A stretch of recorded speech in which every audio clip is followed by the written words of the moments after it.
Joining me now, Texas Congressman Brian Babin.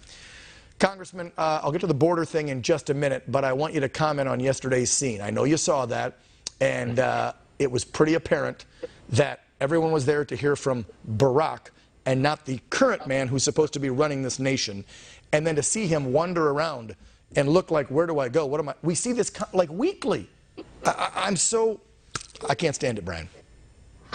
Dan, all I can tell you is that elections have consequences, and the fact that we had an election of a guy, and a guy was elected that stayed in the basement the entire time, and has been the most incompetent, inept president in the history of our country. When I can tell you that President Trump came to Conroe, Texas, I attended the rally just a few weeks ago, and 85,000 people were there. I'm telling you what, this country, the most powerful, greatest country in the history of our world, is being led by an incompetent, I hate to use the word buffoon, but it actually is. And the entire world is depending on the freedom and the continuation of the American ideals of liberty and freedom and our constitutional government.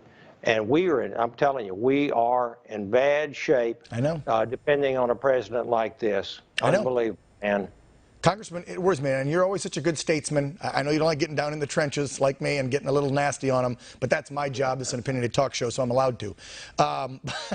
So buffoon is putting it mildly. But you're right, because America, as I've said before, we're that shiny city on the hill. We're the beacon of hope, light, freedom, and liberty, right, that other nations look to. And if we've got a weak leader like Joe Biden, where people can see him daily struggling to even get through a speech, how can people trust that we are the nation we've always been for 200 plus years? I want to go to the border because let me tell you who is noticing, Dan.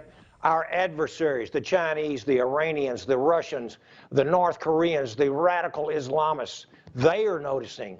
Yep. They are. I will guarantee you that. I know. That's why everybody's flexing.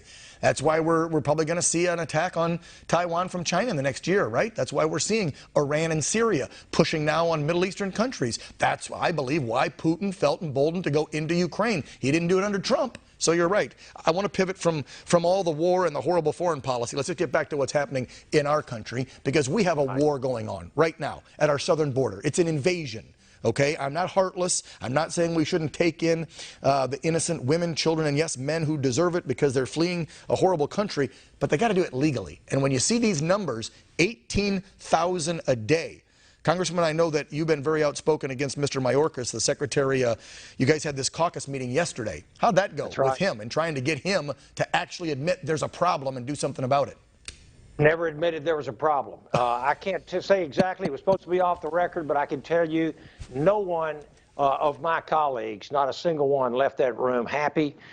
We actually made demands that the Secretary of DHS do your job or bow out and resign. I can tell you, I was very, very disappointed in the way that thing turned out.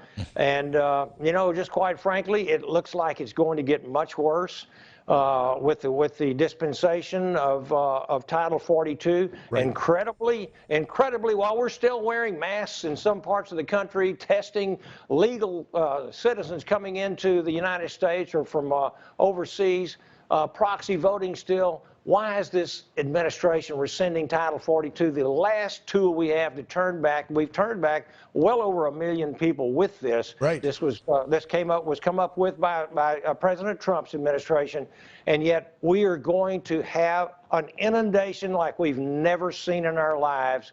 The American people better just hold on, because it's going to be an unmitigated disaster after May the 23rd. Oh, it's going to be 10 million people coming in. I know you got to run, Congressman. My last question will be, I just want your take on some of these Senate Republicans using 42 as leverage with the Biden administration to allow him to get another $10 billion of our money for COVID, when we don't even need it. We're on the downside of this thing. There's billions you guys haven't even spent of our money on the first 2 or 3 relief packages. So why in the hell are the McConnells and the other senators using 42 as a bargaining chip to then just give him more money we don't need to waste on COVID?